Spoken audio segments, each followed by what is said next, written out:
صدر محترم حضرت مولانا خالد سیف اللہ رحمانی صاحب، اسٹیج پر تشریف فرما مہمانان گرامی، قائدین اکرام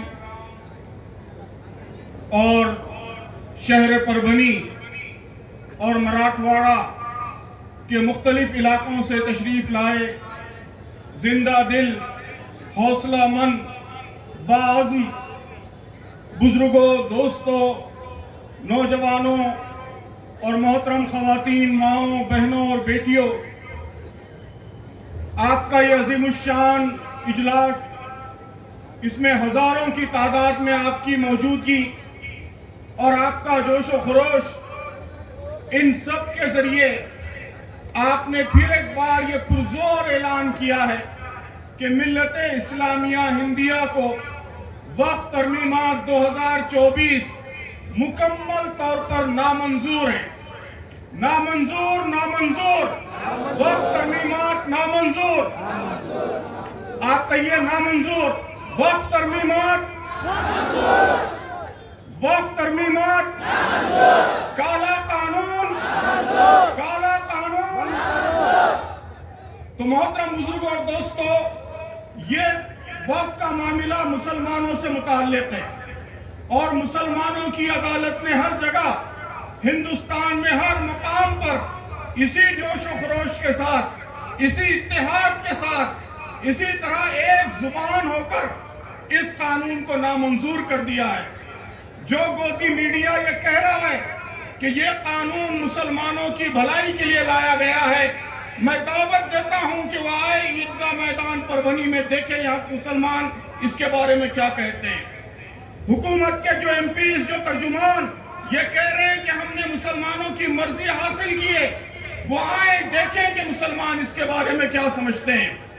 مسلمانوں نے صاف صاف اعلان کر دیا ہے، پرزور طریقے سے اعلان کر دیا ہے کہ انہیں کسی قیمت پر، کسی صورت یہ کالا قانون منظور نہیں ہے۔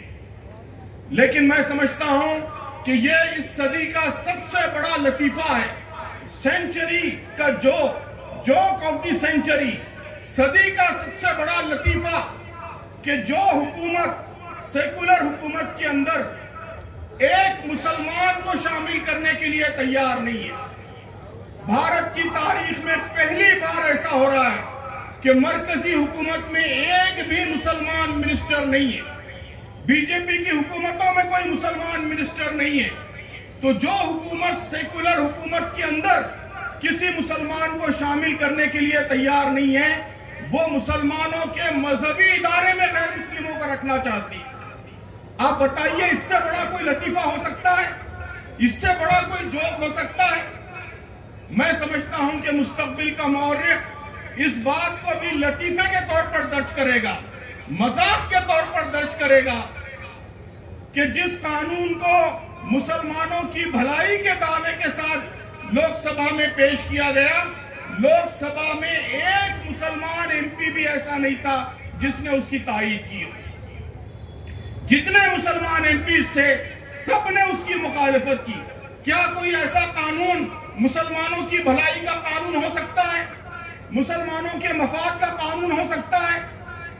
تو محترم سامعین، یہ قانون، یہ بل جو لایا گیا ہے، یہ سراسر مذاق ہی مذاق ہے، یہ لطیفہ ہی لطیفہ ہے، یہ ساری برائیوں کا مجموعہ ہے۔ وہ ساری برائیاں جس سے انسانیت نفرت کرتی ہے، یہ قانون ان ساری برائیوں کا مظہر ہے۔ یہ قانون نفرت کا مظہر ہے، یہ قانون تفریق کا مظہر ہے، یہ قانون انسانوں کی تقسیم کا مظہر ہے، یہ قانون دستور کی خلاف ورزی کا مظہر ہے، یہ قانون دھوکے کی بنیاد پر لایا گیا ہے۔ اس قانون کو لانے کے لیے سراسر جھوٹ سے کام لیا جا رہا ہے۔ قانون لانے کے بعد بھی سراسر جھوٹ پورے ملک میں عام کیا جا رہا ہے۔ آپ گناتے جائیے، حسد کا نتیجہ ہے، نفرت کا نتیجہ ہے۔ آپ گناتے جائیے برائیاں، آپ دیکھیں گے کہ وہ ساری برائیاں جس سے انسانیت نفرت کرتی ہے، جس سے عالم انسانیت نفرت کرتا ہے، یہ قانون ساری برائیوں کا مظہر ہے۔ اس سے زیادہ سیاہ قانون اور کوئی نہیں ہو سکتا۔ کہا جا رہا ہے کہ یہ امید ہے۔ میں نے ابھی تال کٹورا اسٹیڈیم میں دلی میں جو پروگرام ہوا تھا اس میں امید ہی کے لفظ کے ذریعے اس قانون کی حقیقت بتانے کی کوشش کی تھی۔ آپ بھی یاد رکھیے کہ امید کا کیا مطلب ہے۔ امید میں یو کا مطلب ہے انکانسٹیٹیوشنل۔ یہ قانون اس ملک کے کانسٹیٹیوشن کے خلاف ہے، اس ملک کے دستور کے خلاف ہے، دستور کے آرٹیکل 13 کے خلاف ہے، آرٹیکل 14 کے خلاف ہے، آرٹیکل 25 کے خلاف ہے، آرٹیکل 26 کے خلاف ہے، آرٹیکل 29 کے خلاف ہے، بلکہ اس سے آگے بڑھ کر محترم دوستو دستور کے پریمبل کے خلاف ہے، اور اس سے آگے بڑھ کر دستور کی روح کے خلاف ہے، دستور کی اسپرٹ کے خلاف ہے۔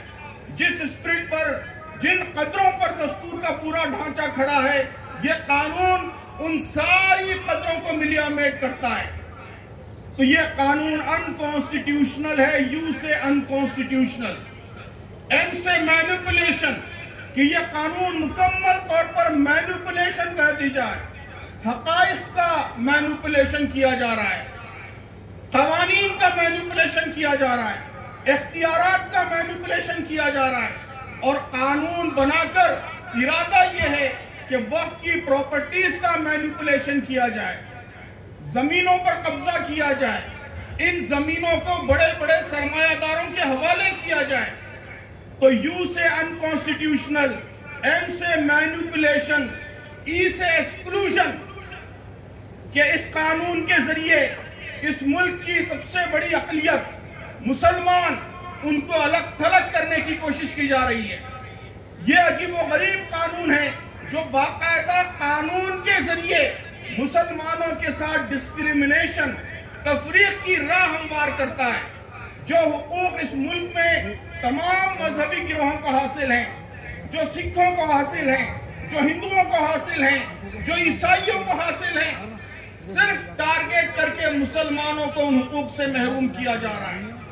تو یہ قانون ایکسکلوژن کی علامت ہے، ای سے ایکسکلوژن۔ اور ایک ای ہے، اس کا مطلب ہے انکروچمنٹ، کہ یہ قانون انکروچمنٹ ہے، انکروچمنٹ حقوق میں، انکروچمنٹ مسلمانوں کے مذہبی حقوق میں، انکروچمنٹ ریاستوں کے حقوق میں، کہ ہمارے ملک کا جو فیڈرل نظام ہے جس میں کچھ اختیارات مرکز کے پاس ہیں، کچھ اختیارات ریاستوں کے پاس ہیں، ریاستوں کے اختیارات میں انکروچمنٹ کی کوشش کی جا رہی ہے، اور قانون بنا کر وقف کی پراپرٹیز میں انکروچمنٹ کی راہ ہموار کی جا رہی ہے۔ تو ای کا مطلب ہے انکروچمنٹ، اور ڈی کا مطلب ہے ڈیویژن، کہ قانون کا اصل مقصد یہ ہے کہ اس ملک میں تفریق پیدا کی جائے، نفرت پیدا کی جائے، یہاں کے مختلف طبقات کے درمیان ایک دوسرے کے سلسلے میں غلط فہمیاں پیدا کی جائیں۔ قانون بنانے سے پہلے، قانون بنانے کے بعد جو بحثیں اٹھائی گئی، میڈیا میں جس طرح کی بحثیں چلائی جا رہی ہیں، آپ انہیں دیکھ لیں، صاف معلوم ہوتا ہے کہ تقسیم کرنا، تفریق پیدا کرنا، ڈیویژن پیدا کرنا، یہ اس قانون کا مقصد ہے۔ تو یہ مطلب ہے امید کا۔ امید انکانسٹیٹیوشنل، مینیپولیشن، ایکسکلوژن، انکروچمنٹ اور ڈیویژن۔ تو ایسا کالا قانون، اسے ملک کے ہر شہری کو ریجیکٹ کرنا چاہیے، ہر شہری کو اس کے خلاف اٹھ کھڑا ہونا چاہیے۔ اب کرنے کا کیا کام ہے؟ ہم کیسے اس قانون کی مخالفت کریں؟ کیسے حکومت کو مجبور کریں کہ وہ اس قانون کو واپس لے؟ میں نے وہاں تال کٹورا اسٹیڈیم میں اسے سمجھانے کے لیے بھی ایک ایکرونیم، ایک ایبریویشن پیش کیا تھا۔ وقف، اسی میں ہمارا پورا پروگرام موجود ہے، پورا منصوبہ موجود ہے کہ مسلمانوں کو کیا کرنا چاہیے۔ وقف میں ڈبلیو کا مطلب ہے ویک اپ، ہوشیار ہو جائیے، بیدار ہو جائیے۔ یہ پروگرام کا سب سے پہلا جز ہے۔ بزرگوں بیدار ہو جاؤ، نوجوانوں بیدار ہو جاؤ، خواتین بیدار ہو جاؤ، عزیز بچوں بیدار ہو جاؤ، پڑھے لکھو بیدار ہو جاؤ، کم پڑھے لکھو بیدار ہو جاؤ۔ بیداری یہ سب سے زیادہ ضروری ہے۔ یاد رکھیے کہ ہماری اگنورنس، ہماری ناواقفیت، ہماری غفلت، یہ ہماری سب سے بڑی کمزوری ہے۔ جو قوم غافل رہے گی اس کا استحصال آسان ہوگا، اس کو دبانا آسان ہوگا، اس پر ظلم کرنا آسان ہوگا، وہ ہمیشہ vulnerable رہے گی، ہمیشہ کمزور رہے گی۔ تو پہلی شرط یہ ہے کہ ہم بیدار ہو جائیں، ہم جانیں کہ وقت کیا ہے۔ ہم برسہ برس غافل رہے، ہمیں معلوم نہیں کہ ہمارے شہر میں وقت کی جائیدادیں کیا ہیں، اس کا کس طریقے سے استعمال ہو رہا ہے۔ تو یہ ہماری اگنورنس، یہ ہماری ناواقفیت، اسی نے ہم کو سب سے زیادہ نقصان پہنچایا ہے۔ اسی نے اس طرح کے قوانین کی راہیں ہموار کیے۔ آج کے اس اجلاس میں عہد کیجئے کہ ہم آئندہ ایسی کیفیت میں نہیں رہیں گے، ہم بیدار ہوں گے، ہم جانیں گے وقت کیا ہے، جانیں گے اپنے علاقے کے وقت کے مقامات، وقت کی جائیدادوں، ان کی واقفیت حاصل کریں گے، اس قانون کی کیا خرابیاں ہیں اس سے واقف ہوں گے۔ میڈیا جو پروپیگنڈا کر رہا ہے اس کی حقیقت سمجھنے کی کوشش کریں گے۔ تو ویک اپ کا مطلب ہے بیداری، بیدار ہو جائیے، جاگیے۔ اس کے بعد اے وقت میں پہلا ڈبلیو ویک اپ، اس کے بعد اے کا مطلب ہے ایکشن، عمل کیجئے، اپنا اپنا حصہ ادا کیجئے، اپنا اپنا کردار ادا کیجئے۔ یاد رکھیے کہ اس قانون کو واپس لینے میں ہر مسلمان کو کچھ نہ کچھ کردار ادا کرنا ہے، اپنے حصے کی شمع جلانا ہے۔ آپ میں سے ہر ایک کچھ نہ کچھ کر سکتا ہے۔ اپنے بزرگوں، اپنے قائدوں کے احکامات پر نظر رکھیے۔ وہ جب کہیں ای میل بھیجیں تو ای میل بھیجیے، وہ کہیں کہ لائٹ بند کر دو تو لائٹ بند کر دیجئے، وہ کہیں کہ زنجیر بناؤ زنجیر بنائیے، جلسہ کریں آپ کو آنے کی دعوت دیں آئیے، احتجاج کے لیے بلائیں احتجاج کیجئے۔ جو حکم دیا جائے، جو ہدایت دی جائے اس ہدایت کی تعمیل کیجئے۔ محترم دوستو، یاد رکھیے کہ احتجاج کے لیے سب سے زیادہ اہم چیز جو ضروری ہوتی ہے وہ سولیڈارٹی ہے، وہ اتحاد ہے، ایک زبان ہو کر اپنی بات کہنا ہے۔ یہ اگر نہ ہو تو آپ کا کوئی احتجاج کامیاب نہیں ہو سکتا۔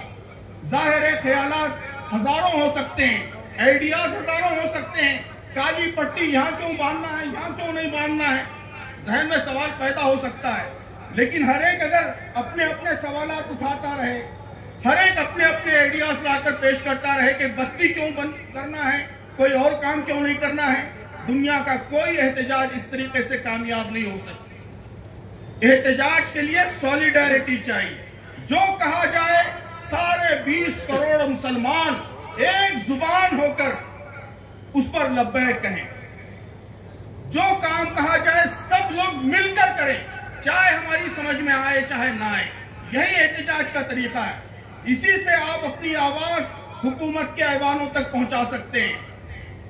تو آپ سب ہر پکار پر لبیک کہیں گے؟ جو بات کہی جائے گی اس کی فوری تعمیل کریں گے؟ اسی سے آپ کا احتجاج کامیاب ہوگا۔ تو ایکشن۔ تیسری چیز ہے کوشچن۔ وقت میں ڈبلیو اے اس کے بعد کوشچن، کہ جگہ جگہ کوشچنز کھڑے کیجئے۔ آپ جانتے ہیں سپریم کورٹ نے سوال پوچھے 2 سوال اور حکومت ڈھیر ہو گئی۔ جو سولیسیٹر جنرل ہے بنیادی سوال کا جواب پہلے دن نہیں دے سکے، تو اس حکومت کے پاس کوئی جواب نہیں ہے۔ آپ کے پاس سمجھانے کے لیے لوگ آئیں، آپ ان سے سوال پوچھئے۔ جو لوگ یہ کہتے ہیں کہ یہ بل مسلمانوں کے مفاد میں ہے، ان سے سوالات کیجئے۔ میڈیا کے لوگ آئیں، ان سے سوالات کیجئے، پوچھئے ان سے کہ مندروں کے بورڈ میں مسلمانوں کو کیوں شامل نہیں کیا جا رہا ہے۔ جب وقف بورڈ میں غیر مسلم شامل ہو سکتے ہیں تو مندروں کے بورڈ میں مسلمان کیوں شامل نہیں ہو سکتے؟ سپریم کورٹ میں یہی سوال پوچھا گیا تھا۔ آپ بھی سوال پوچھئے۔ پارلیمنٹ کے ڈسکشن میں آپ کو بہت سے سوالات ملیں گے۔ ایم پیز نے سوالات کیے، حکومت کے سامنے کوئی جواب نہیں ہے۔ جگہ جگہ یہ سوال پوچھئے۔ 20 کروڑ مسلمان اور ان کے ساتھ اور ہمارے برادران وطن سب مل کر جب سوال پوچھنے لگیں گے، یہ خود اتنی بڑی طاقت ہوگی کہ اس حکومت کو، اس ظالم حکومت کو گھٹنے ٹیکنے پڑیں گے۔ تو کیوں سے کوشچن سوال کیجئے، اور آخر میں ایف سے فکس دا نریٹو، کہ جو بیانیہ چلایا جا رہا ہے اس کو پلٹیے، حقائق سامنے لائیے، نوجوان ہمارے سوشل میڈیا پر ایکٹیو ہو جائیں، ہمارے بزرگ میڈیا کے سامنے باتیں رکھیں، برادران وطن کے پاس جا کر انہیں حقیقت بتائیں، سچائی بتائیں، اور جو بھیانک نریٹو، وہ جو گمراہ کن نریٹو، جو نقصان دہ نریٹو کھڑا کرنے کی کوشش کی جا رہی ہے اس کو پلٹائیں۔ تو یہ 4 کام آپ کو کرنے ہیں، اسی کے ذریعے انشاءاللہ یہ لڑائی جیتی جا سکے گی۔ حق آپ کے ساتھ ہے، سچائی آپ کے ساتھ ہے، دلائل آپ کے ساتھ ہیں، بس شرط صرف اس بات کی ہے کہ ہم اس قوت کو محسوس کریں اور اس کا بھرپور طریقے سے، اس قوت کا، دلائل کی قوت کا، سچائی کی قوت کا پوری قوت کے ساتھ ہم استعمال کریں۔ اس کا راستہ کیا ہے؟ راستہ برابر آپ کو بتایا جا رہا ہے، اس راستے پر پورے عزم اور حوصلے کے ساتھ ہم چلتے رہیں۔ تو مجھے یقین ہے کہ انشاءاللہ یہ جلسہ، پربھنی کا یہ عظیم الشان جلسہ، وقت کے کالے قانون کو واپس لینے میں ایک بڑا اہم اور طاقتور ذریعہ ثابت ہوگا۔ واپس لو کالا قانون، واپس لو کہیے، کالا قانون واپس لو، وقت ترمیمات واپس لو۔ بہت شکریہ۔